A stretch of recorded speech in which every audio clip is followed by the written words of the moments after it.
Esta semana pasada vimos como a Xunta de Galiza tiña que rectificar dúas decisións que o simple feito de tomalas é realmente graves. Non? A primeira, a de despedir a persoas eventuais cando se contaxiaban de coronavirus, e a segunda, a de rescindir contratos que estaban previstos para todo o mes de abril. O simple feito de que isto pase é grave, aínda que a Xunta rectificara, e o que nos demostra é até que punto hai unha gran precariedade no sistema sanitario galego. Por iso insistimos en que a Xunta de Galiza ten que garantir estabilidade e condicións dignas aos traballadores e as traballadoras públicas e potenciar o seu recoñecemento e, polo tanto, que traballen en unhas condicións que sexan dignas.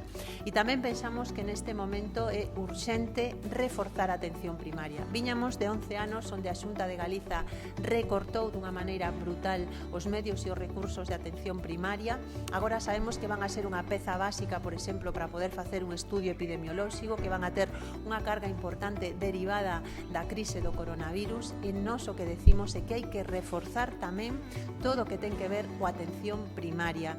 Propoñemos nese sentido que se arbitre xa un plan extraordinario dotado con 200 millóns de euros para reforzar os medios materiais e humanos que ten a atención primaria no noso país, porque vai ser clave para poder previr e para poder actuar con rapidez ante esta pandemia.